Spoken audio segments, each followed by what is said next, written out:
It's Friday, December 6th. I'm Paul Hukalak. And that's right, it's December, only a few more weeks until Christmas. And as you can see, Lisa's not with me today. She's off doing some Christmas shopping. This week, we attempt to answer the question, how quickly should you expect your MLA to respond? The city is preparing their draft municipal development plan and more December community calendar events. But first, Belrose Composite High School's performance of Sister Act is next week at the Tim Center. It's we're doing Sister Act, and it's a musical. Yes. So, yeah. It's about a girl named Dolores witnessing something she shouldn't have, so she has to hide in a convent with some nuns. Yeah. And Dolores's character is basically the opposite of what you'd expect to see in a convent. So it's pretty funny to see the way that she reacts and to the nuns and stuff. So it's a pretty funny show. Yeah, it is. This musical has two shows on Friday, December 13th, one at 10:30 in the morning and an evening show at 7 o'clock. Then on Saturday, they will have a matinee at noon and another evening show again at 7. And your last chance to check this memorable performance will be the Sunday noon presentation. They can expect just to see like a comedy, or because it's definitely not a serious show, so they're gonna go in there laughing and they'll be very pleased with what they see. There's some romance. There is some romance. Action. Mm-hmm. But it's a very nice show. Now this will be the best musical you see this year, bar none. Sorry for the pun, it's been a bad habit. Tickets are at Tickets on the Square. Now for more information, check out belrosetheatre.com. For all you social media people, you'd notice a question was posed on Facebook this week about how quickly we should expect our MLAs to respond to our inquiries. Now, depending on what side of St. Albert you live on, your MLA is either NDP's Memory Roth or UCP's Dale Nally. This question drew dozens of surprisingly civil responses, but no clear answers. So we reached out to both representatives to ask them this very question. Memory Roth agreed to a telephone interview with us, and we asked her what citizens can expect when attempting to contact their MLAs. Well, I think it's a little different for me to personally respond when we're sitting. So when we're in session, we sit like on average 12 to 15 hours a day, like Monday to Thursday. So I'm not even in the constituency from Monday to Thursday. So we're back every Friday, and so then often things will pile up, and then I will meet with people and do the calls. But when I'm gone, every constituency has staff, and so it is their job to respond to emails and even to respond to emails that are not necessarily favorable or supportive, and that's the job, right? But so sometimes we get form letters from people all over Alberta. Those aren't necessarily the priority, so we will answer them, but not as quick as the ones that come from our constituents. But it's our goal to try to respond to them as quickly as possible. Now, when I'm in there full time, I'll often do it myself. But do some get missed sometimes? For sure. Like in a week, we had a busy week. Was it last week? We had like over 1,000 emails. So it's, sometimes it's just sorting them out and knowing which are more pressing. Obviously, some are very pressing. So somebody's having an issue, whether it's, WCB or some kind of support for their child with a disability or whatever it might be. And so we try to prioritize. But I think every person should expect that their representative get back to them, particularly if they're a constituent. Form letters are a little bit different. I mean, we do respond, but we sometimes take a bit longer. Marie said this when asked about her preferred method of communication. Absolutely, email or phone. Phone calls are, we tend to get people calling when it's really, really pressing, and that's probably the quickest way for us to respond, that and email. Like we have an MLA Facebook page that the staff monitor, but again, like I can get bombarded with messages and, we'll try to get through them quickly, but, they also leave work after 5, let's say. Now, on my own personal page, I had it long before I was in politics. And so people will reach out to me that way often. And so, I try to respond as quickly as possible, but sometimes, I'll get like 100 a day. So there's not a lot I can do. I try to prioritize, but people often send me messages via Twitter or Instagram or Facebook. And I'm happy that, people have different ways of reaching out, but I would say the fastest, most effective way is a direct email to the constituency. Those are monitored, or a phone call. What are Renault's office hours, and how soon should you expect a response? Yeah, so every office is likely different. I would say like 9 to 5 is, pretty average. Often we work, there's probably not a week that goes by that we don't work a weekend day, so sometimes we'll flex. So we often have things in the evening, so we might close a bit early or come in a bit later, so the days aren't too long, but we usually work at least one day on the weekend, so it's a little bit, but usually on the message it'll say that, or we'll post something on the door. But absolutely every single constituency in the province is funded to have full-time staff and a part-time staff, and so we all have the same responsibility, and that's to respond. And I can tell you, when we were in government as well, I remember one of the bills that wasn't super popular was a WCB protection for farm and ranch workers. And, we got bombarded with letters, nothing like I've seen lately, but we did get bombarded. And often they were not, I got very few from St. Albert.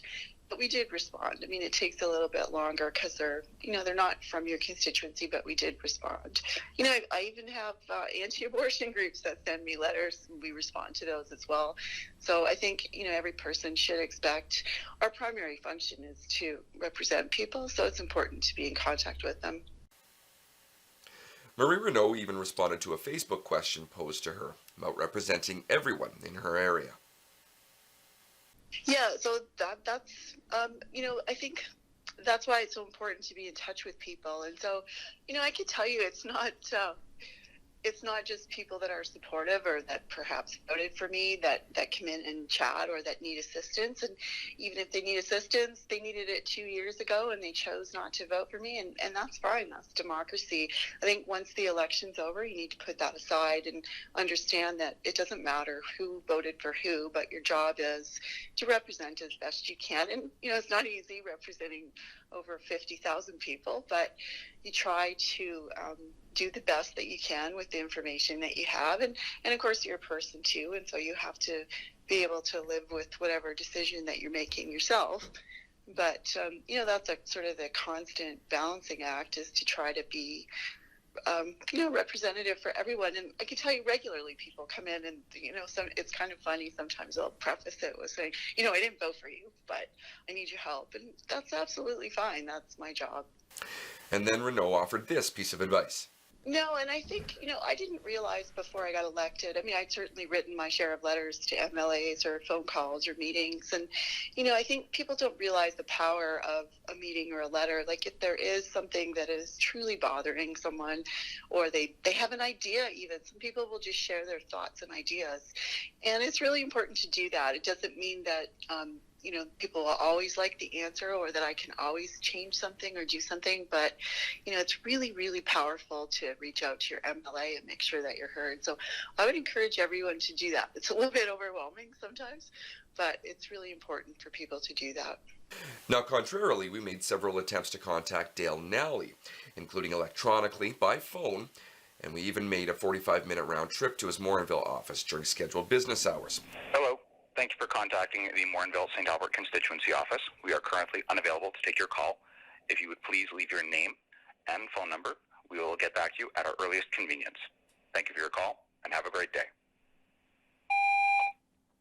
It would seem that for the time being, at least, communicating with citizens of St. Albert is not a priority for Mr. Nally.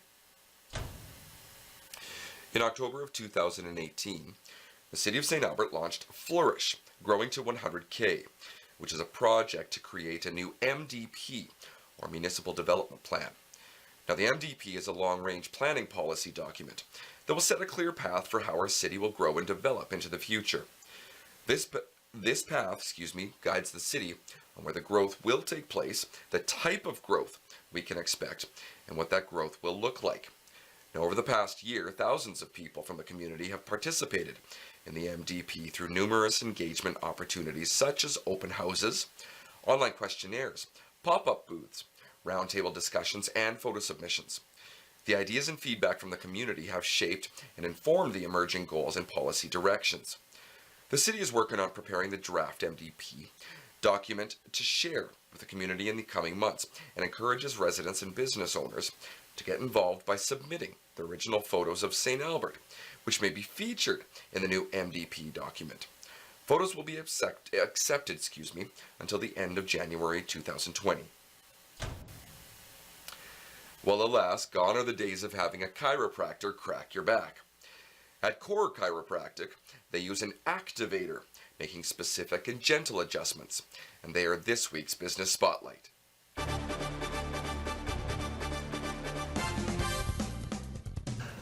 Hi, I'm Dr. Randy Vollrath with Core Chiropractic here in St. Albert. We're here to help you with any kind of aches and pains you may have and help you with all of your health concerns. I think what makes me unique is the type of care we give. I practice a technique called activator. It's very gentle, it's very specific. My patients love it. My oldest current patient right now is 95 years old, and I also treat day-old babies, brand new babies, with the technique. It's very gentle, like I said, so I'm not worried about adjusting people with the activator. Pretty much it's hands-off. There's testing that we do to determine where the person needs the adjustments to help them get better. But there's no audible sounds made when I adjust people. There's no snap, crackle, pop of the bones. It's all very gentle. We rely on the tests more than our palpation. I mean, most people go to the chiropractor, I think, for low back pain. Low back pain, neck pain, headaches. Those are probably the three major things. But people come in for all sorts of reasons, from that to extremity problems, shoulders, hips, knees, feet. We do make custom orthotics for people. I believe that the feet are the foundation of the structure, so we want to make sure that they're well balanced. Most of our people that come in for these aches or pains, they stay for the wellness care. They realize that prevention is a really good thing, and maybe if we can fix little things before they turn into big things, they will be healthier. Well, like I said, we do custom-made orthotics for people, and I also practice acupuncture. I practice acupuncture for going on 20 years now. I use acupuncture as an adjunct to chiropractic. There are some things that acupuncture really works well on, and we try to do everything we can to get our patients better. If they're not getting better solely on chiropractic care, we add acupuncture into the mix, and that usually gets them pain-free. I'm again Dr. Randy Vollrath, Core Chiropractic. Please visit us at coreclinic.ca or check us out on Facebook at Core Clinic.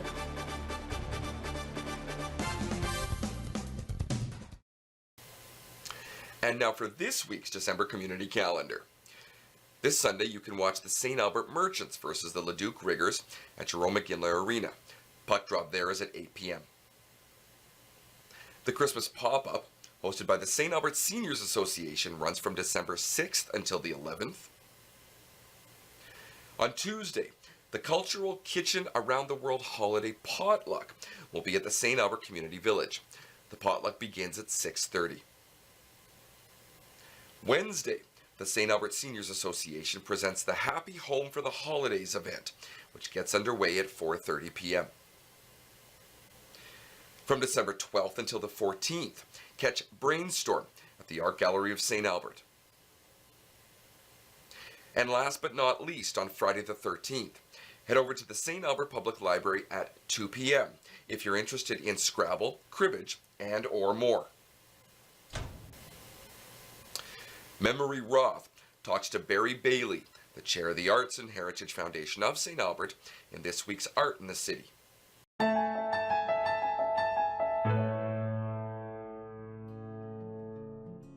I'm here with Barry Bailey, the chair of the Arts and Heritage Foundation of St. Albert.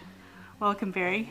Well, thanks very much for having me, Memory. Well, thank you, and thank you for letting us videotape in this wonderful store of yours. This is just amazing. I want to talk a little bit more about that, but first of all, I want to ask you about your position as chair with the Arts and Heritage Foundation of St. Albert. So how long have you been doing the chair? I've been chair, I guess, about 2 years now, and I've been involved with the organization for about 5 years. Okay. And it's been a wonderful experience. Of course, the foundation oversees kind of three key areas for the community. One being the Art Gallery of St. Albert. The Musée Heritage Museum and the heritage sites, yeah, kind of scattered in and around St. Albert, but mostly up off Meadowview Drive. So you've been involved with the city for a long time. You've been a long-time resident, and there's a number of different things that you have been involved with, like the Chamber and the Rock in August and the Seven Hills Music Festival. What brought you to the Heritage Foundation? Well, they asked me. Well, that's great. Well, I mean, I've always had an interest in all of those elements that the foundation is involved with. I'm pretty passionate about history and the heritage part, which encompasses a lot of really cool things. I mean, it can be buildings, or it can be part of the museum, and then of course the art gallery is. I mean, we have a really nice little gallery, and of course we had some great improvements in it in 2019. It is now fully accessible, and we installed an elevator. And as part of that big reno, because you don't really want to do that all the time. No, I guess not. We also added some extraordinary gallery space up on the top on the one side, and it's an outstanding space that we now have. And we reorganized the whole building at the same time. So it's been fantastic. Yeah, it's a really great gallery. So with the foundation, are there more plans for anything like that with the museum or any of the other buildings that you're involved in, or is everything kind of status quo for a little while? Well, yeah, we're gonna let the dust settle a little bit. We've got that one big project complete and in place. So, you know, it's a good time to sit back and reflect and see what sorts of things that we want to put on our priority list moving forward. Certainly, the museum would be one of those areas that we need to look at. I mean, it's literally bursting at the seams in terms of space for display and exhibitions, but also there's lots of things that go on behind the scenes in terms of offices and working space to prepare for exhibitions and that sort of thing. So, we'll want to look to the future for the museum and see what sort of options we have in place there. Thanks, Barry, for sharing with us this wonderful store. Can you tell people how they can find you? Absolutely. I'm all over social media now these days. So. I have a Twitter account, a Facebook account, and BaileyTheBookman.com is all of those ways that you can go. And of course, we're right here at 29B Roland Crescent out here in Real Business Park. And yeah, find me on social media. We're out there. It's Instagram, all of that stuff. Man, it's a lot of work, though. Thanks so much, Barry. Thank you. I'm Memory Roth with TV7.ca.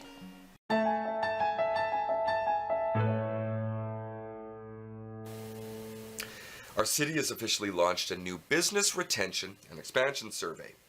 The city seeks to better understand the plans and needs of local businesses and how business owners and managers view the community as a place to do business. The information from the survey will be used to plan future economic development activities focused on the top priorities of local businesses. The city has retained MDB Insight, which is an economic development consulting firm, to assist with the project. MDB Insight will be working with municipal staff to review the completed surveys for challenges and opportunities that the local business community is facing. Businesses are encouraged to participate in the telephone survey and be aware that since selection is random, you may be contacted any time between now and December 20th. Now, if you are selected, the telephone survey should take no longer than 15 minutes to complete. The project launched in November and is scheduled to last until January, when all the results of the surveys are gathered and analyzed. A presentation and release of the results will provide this valuable information to the City of St. Albert.